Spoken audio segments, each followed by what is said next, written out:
Ma'asyiral jemaah rahimakumullah, institusi keluarga adalah institusi yang sangat menentukan dalam proses melahirkan manusia-manusia beriman, manusia-manusia yang soleh dan muslim, manusia-manusia yang akan memperjuangkan tegaknya peradaban Islam di muka bumi ini. Dan sosok yang paling menentukan dalam institusi keluarga adalah ayah, bapak, dan suami. Dialah yang berperan sebagai pemimpin, sebagai murabbi, sebagai pendidik, sebagai qawwam yang bertanggung jawab terhadap istri dan anak-anaknya. Banyak sekali ayat-ayat Al-Quran dan hadis-hadis Nabi SAW yang menunjukkan betapa peran ayah sangat menentukan dalam melahirkan generasi Rabbani. Dalam surah Al-Baqarah misalnya, Allah abadikan, Am kuntum syuhada id hadar Ya'qub al-maut idh qala li banihi ma ta'buduna min ba'di qalu na'budu ilahaka wa ilaha abaika Ibrahim wa Ismail wa Ishaq ilaha wahida wa nahnu lahu muslimun. Tidakkah kalian menjadi saksi ketika kematian akan menjemput Nabiullah Ya'qub alaihissalam, lalu kemudian dia berpesan kepada putra-putranya, ma ta'buduna min ba'di, siapakah yang kalian sembah sepeninggalku? Qalu na'budu ilahaka, mereka menjawab, kami akan menyembah Tuhanmu wahai ayah, wa ilaha abaika, dan Tuhannya nenek moyangmu. Bahkan disebutkan siapa? Ismail, Ibrahim wa Ismail wa Ishaq ilaha wahida. Tuhannya Ibrahim, Tuhannya Ismail, Tuhannya Ishaq, Tuhan yang esa. Wa nahnu lahu muslimun, dan kami akan menjadi orang-orang yang berserah diri kepada Allah Subhanahu wa taala. Beberapa ibrah yang dapat kita petik dari ayat ini. Pertama, betapa keimanan seorang ayah sangat menentukan keimanan anak keturunannya. Di mana Allah Subhanahu wa taala menggunakan kata na'budu ilahaka, kami menyembah Tuhanmu. Tidak mengatakan na'budullah, kami menyembah Allah. Kenapa? Untuk memberikan penekanan bahwa dia akan menyembah Tuhan yang telah disembah oleh ayahandanya, bahkan nenek moyangnya.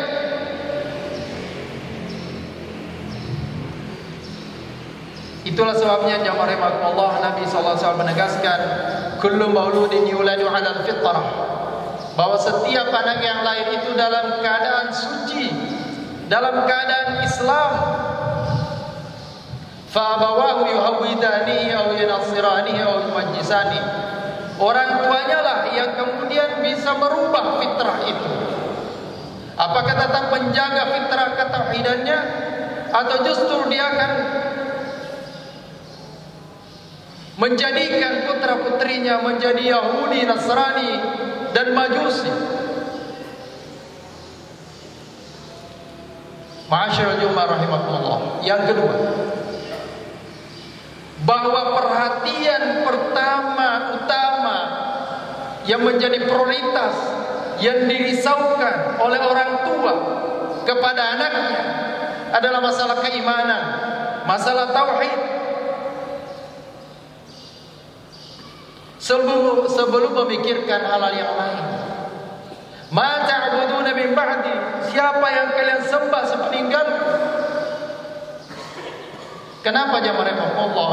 Kenapa bukan ma ta'kuluna min ba'di, apa yang kalian makan sepeninggalku? Karena persoalan makan, sandang, pangan, dan papan itu adalah sesuatu yang pasti akan dicari oleh anak keturunan kita sesuai dengan kebutuhan mereka. Sesuatu hal yang berjalan secara otomatis, karena tabiat manusia memang ditakdirkan hubbu syahwati minan nisa'i wal banin wal qanatiril muqantarah, tanpa didoktrin, tanpa diajari, tanpa diorientasikan, maka anak keturunan itu pasti akan berpikir untuk memenuhi kebutuhan hidupnya.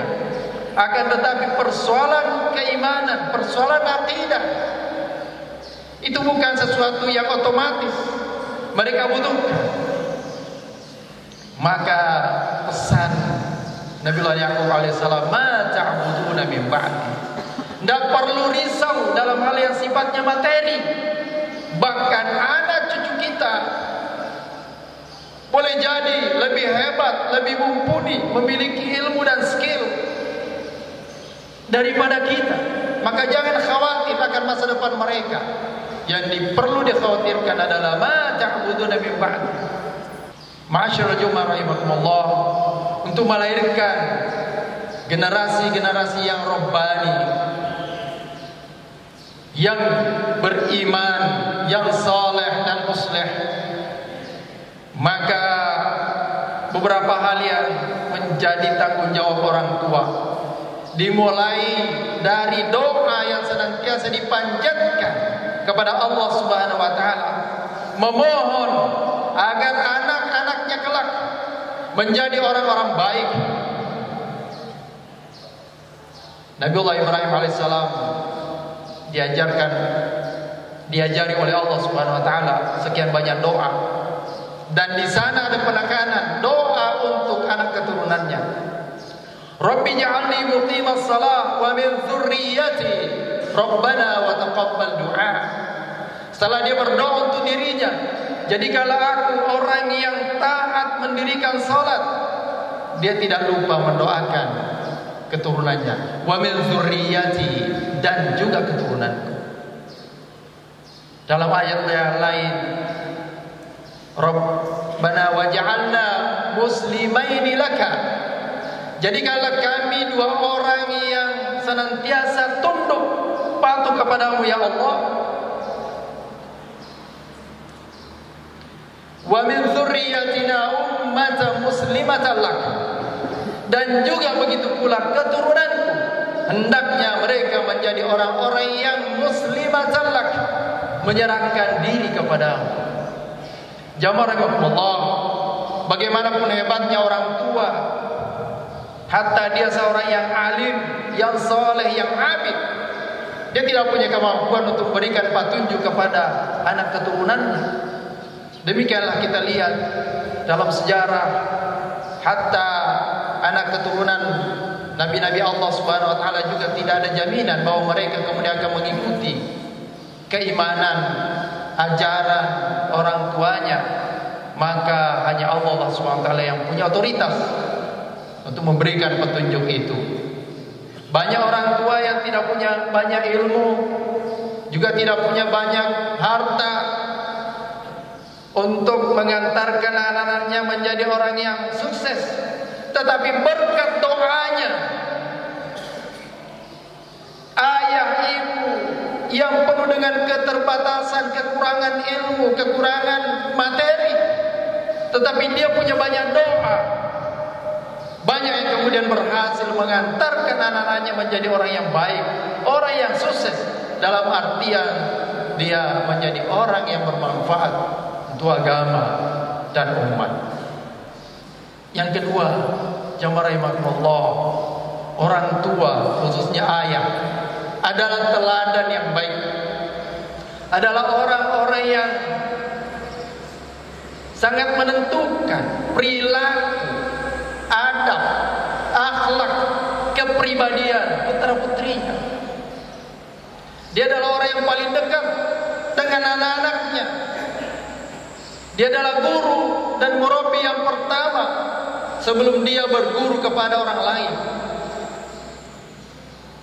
Aisyah radhiyallahu anha menuturkan, ma ra'aitu ahadan ashbaha samtan wa hadiyan wa dallan bi Rasulillah sallallahu alaihi wasallam bi qu'udiha wa qiyamiha min Fatimah.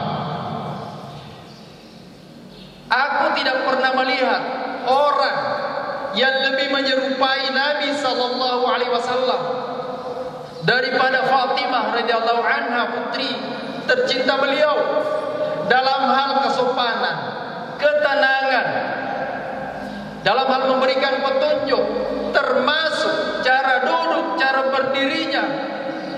Fatimah radhiyallahu anha sangat menyerupai Nabi sallallahu alaihi wasallam. Idza dakhalat 'ala an-nabi sallallahu alaihi wasallam qama ilaiha wa qabbalaha wa ajlasaha fi majlisi. Kalau Nabi sallallahu alaihi wasallam datang ke rumah Fatimah radhiyallahu anha, maka sang putri berdiri menyambut ayahandanya. Dia mencium, kemudian mendudukkan Nabi SAW di tempat duduknya. Begitu pula sebaliknya, ketika putrinya datang kepada Nabi SAW, dia juga berdiri menciumnya, kemudian mendudukkan di tempat Nabi SAW. Begitu kedekatan ayah dengan putrinya, sehingga dia adalah idola yang betul-betul membentuk kepribadiannya. Maka bagi anak laki-laki, salah satu indikator ayah yang hebat, ayah yang berhasil adalah ketika putranya ingin menjadi sosok seperti ayahandanya, sosok suami, sosok ayah yang begitu penyayang kepada istrinya, begitu care, begitu peduli, membantu segala kebutuhan daripada istrinya, maka dia akan menjadi idola bagi anak laki-lakinya. Ketika nanti dia ditakdirkan untuk menjadi ayah, menjadi suami bagi istrinya, bagi anak perempuannya, dia juga akan menjadi idola. Putrinya akan mendambakan sosok suami sebagaimana ayahandanya. Dia adalah sosok yang sempurna, yang layak untuk kemudian dijadikan sebagai panutan. Masyaallah jemaah rahimakumullah, seorang ayah juga harus komunikatif kepada putra-putrinya. Keluh kesah, curhat sang anak hendaknya hanya ditujukan kepada orang tuanya, terutama sang ayah. Begitulah kita melihat sosok Nabiullah Yusuf alaihissalam ketika beliau bermimpi. إذ قال يوسف لأبيه يا أبت إني رأيت 11 كوكبا والشمس والقمر رأيتهم لي ساجدين. Ketika beliau bermimpi melihat 11 bintang, matahari dan bulan yang sujud kepadanya, suatu mimpi yang unik. Maka dia begitu penasaran, galau, apa makna daripada mimpi ini. Sang anak tidak cerita kepada orang lain sebelum cerita kepada ayahandanya. Maka ayahandanya juga seorang yang bijak, tahu makna daripada mimpi itu. Maka dia pesan kepada anaknya, la taqsus ru'yaka ala ikhwatika fayakidu laka kaida. Wahai ananda, jangan engkau ceritakan mimpimu ini kepada saudara-saudaramu, maka mereka akan melakukan tipu daya. Jamaah rahimakumullah, kita berupaya agar anak-anak kita tidak banyak curhat di tempat lain, apalagi di media sosial ya, yang tidak bisa memberikan solusi apa-apa. Tapi kalau dia curhat, dia minta nasihat, pandangan kepada orang tuanya yang sudah matang dalam menjalani kehidupan ini, yang sudah banyak melewati berbagai macam dinamika kehidupan, maka tentu itu akan lebih bermanfaat ketika dia konsultasi kepada orang tuanya. Tetapi realitasnya kita lihat banyak anak-anak yang saat sekarang ini mencari pelarian, pelampiasan, melampiaskan kekecewaannya justru di tempat-tempat yang tidak membawa dia lebih baik, bahkan sebaliknya. Ma'asyiral jemaah rahimakumullah, semoga Allah Subhanahu wa taala senantiasa mengantarkan kita untuk menjadi ayah, menjadi suami, dan menjadi calon ayah dan calon suami sebagaimana orang-orang yang telah diabadikan oleh Allah Subhanahu wa taala dalam Al-Qur'an sebagai uswatun hasanah.